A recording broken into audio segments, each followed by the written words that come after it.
Yeah. That is the difference between someone that is broke but hungry is they put some hustle behind it when they have an ask. They bring value first, and any successful person wants to help someone when they see hustle. Do something valuable for that guy.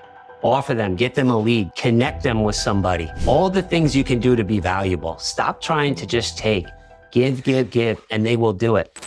America's backbone was built on blue-collar business grit, grind, and muscle. This is where you stop working for the business, and the business starts working for you. All right, how to get a mentor. I'm going to read a question, and then we're going to talk about this because I see all these looking to get in touch with somebody in the construction industry in New Jersey, looking to start something, want to pick your brain. Please PM me. Yeah. I don't want. If I'm in the construction industry in New Jersey, why am I doing that? If you're successful in the construction industry in New Jersey, why am I doing that? Why would you donate that time with such a poorly wrote question? And why only New Jersey? What, construction's different when you go over the state line? Yeah. He couldn't help you. So I would have totally did this different. Opening up a construction company, looking to pay a very experienced construction owner, I would lead with what I'm willing to do for you. I love that. If I was doing it on social media. And here's what's probably going to happen is they won't even charge you. They won't charge you. Has anyone respond? Listen, I'll tell you, there's been numerous people who have offered me to pay me for my time. Same. And I've answered their question for nothing. And I've had multiple people who get in that spam box that I've read it, and it's me, take. And I'm like sitting there at 9 o'clock at night with my son climbing. I'm like, I ain't got no time to answer this. But the people who offer to pay me, I've never taken it from them, but I offer them something. But it shows their willingness to act on the advice. I responded, nice too. I reached out to a $62 million revenue restoration company owner the other day. I said, hey, here's where I'm at. Here's where I'm trying to go. You know more than I do because you're further down the road. How much would it cost me to buy your time every so often when I have questions concerning business as I'm growing? I got a handful of them right now that I'd love to get some answers from. And he said, dude, I can't make the time commitment to do what you're asking. He said, but I'll charge you absolutely nothing if you'll just shoot me a text, and then I'll let you know when I'm in transit and driving. He said, this Saturday I'll be driving, so hit me up. Any questions you have, I'll have time to be able to sit there and talk to you and answer. I'll be more than happy to help you any way I can. Very, very little stuff will I not disclose to you. Well, let me tell you a quick one. And I met this guy on Soar. It's free, score.org. But I was doing really well. And I wanted to get in this thing.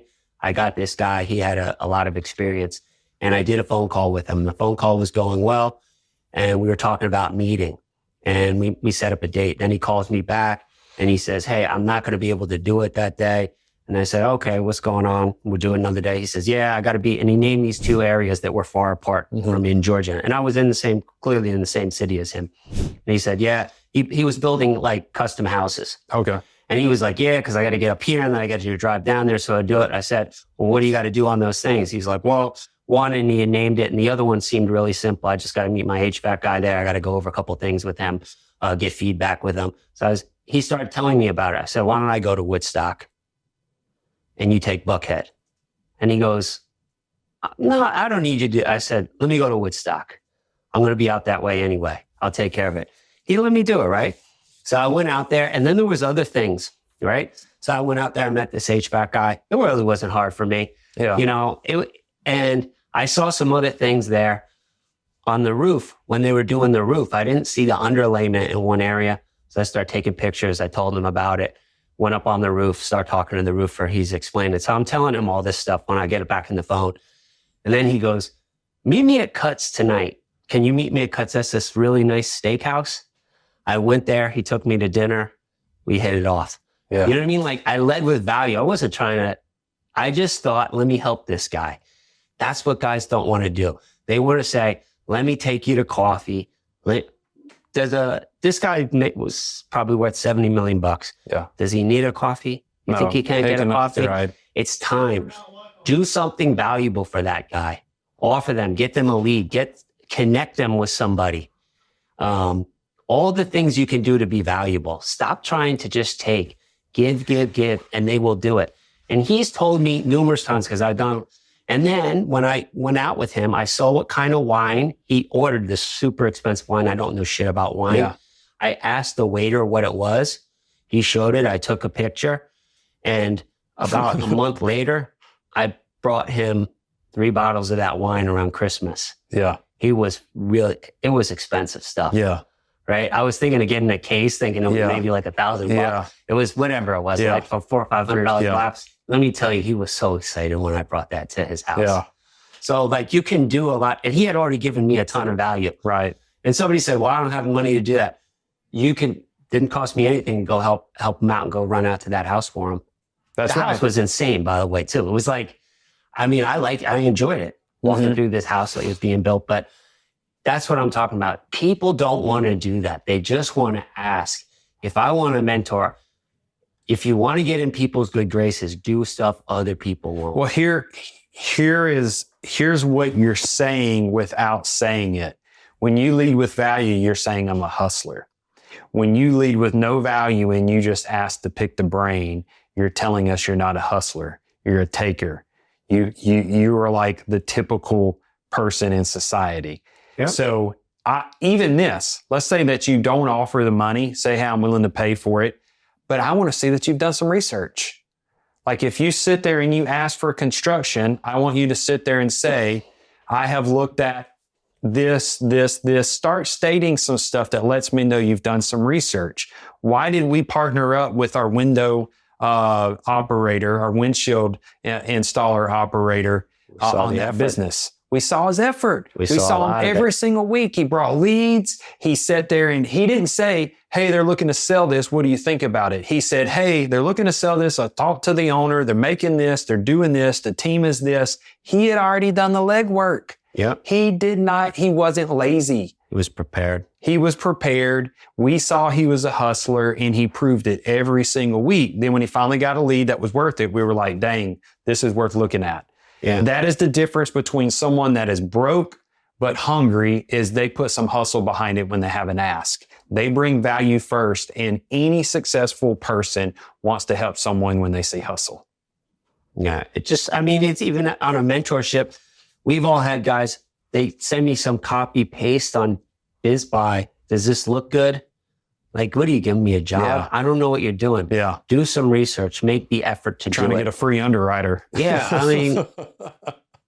Do something. There's so many ways to be valuable and people don't want to do it. So I just hate the pick your brain thing. It just sounds like you're taking time. And lots of people message me and I can't talk to, I don't have enough time. We always talk about if you're going to do something, I got to take away. So, so instead of hanging out with my son for 90 minutes park, I'm going to do an hour now. Yeah. Because I'm going to talk what's in it. I'm not looking for money. I'm looking for something. And then one thing that bothers me is when you give somebody really good advice and you help them and they do nothing with it. And since that's happened to you without even talking to you, I know that happened to you a million times. Yeah. It happened to me. I'm already in my mind thinking when I'm helping someone, are they just going to take this advice as soon as I leave this coffee shop, crumple it up, throw it in the back of their car and never do anything with it? Did I just waste? That's what busy, successful people also are a waste. They don't want to waste time. Time is the most valuable.